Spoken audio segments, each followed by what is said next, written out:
Two instructional considerations for children who are at risk are the home and instructional environment, the use of technology. The optimal location for intervention with young children is the natural environment, including home and community settings such as parks, child care centers, or stores. In 2005, almost 90% infants and toddlers eligible under Part C of IDEA 04 were being served primarily in the home. Home environment. A responsive home environment for young children provides positive and supportive interactions with adults as well as materials and activities that stimulate children. Parents, caregivers, and early childhood educators enhance a child's cognitive and social-emotional development when they consistently interact with the child in prompt, sensitive, responsive, and supportive ways in home. Home environments of infants and toddlers should be arranged to encourage frequent interactions with responsive adults and should provide a variety of play materials as natural everyday occurrences. Instructional environment. In 2006, 60% of Part B preschoolers, ages 3 to 5, received special education services in either early childhood settings or part-time early childhood or part-time special education settings.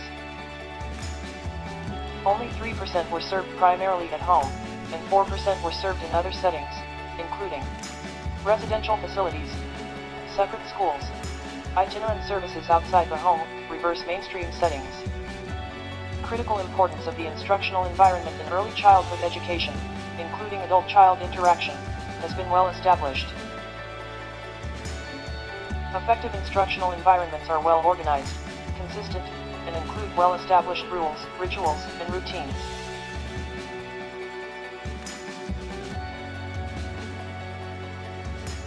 The physical arrangement should ensure visual monitoring of children and smooth transitions among activities. Materials should be arranged to promote engagement, mastery, and independence.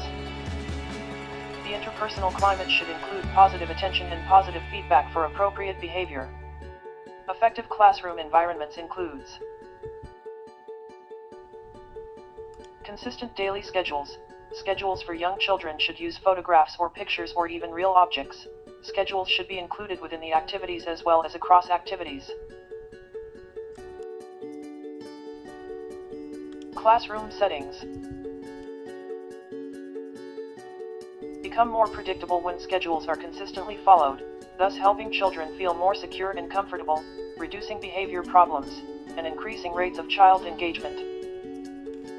Effective practices also include the provisions of rules for preschool children, and rituals and routines.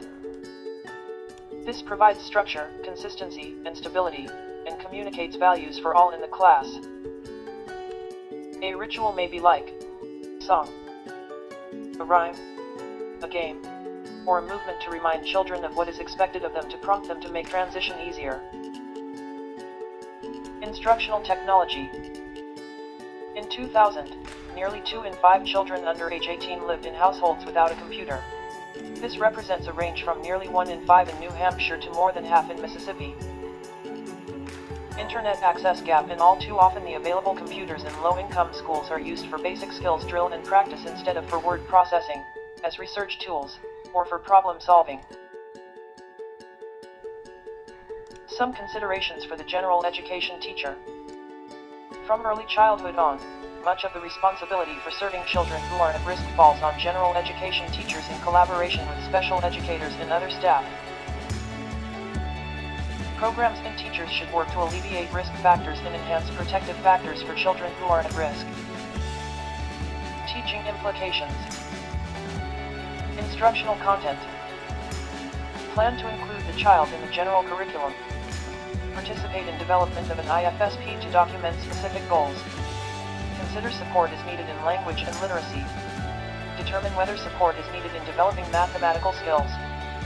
Consider whether social and behavioral control skills need to be developed. Involve the child's family in curriculum planning and implementation. Instructional procedures.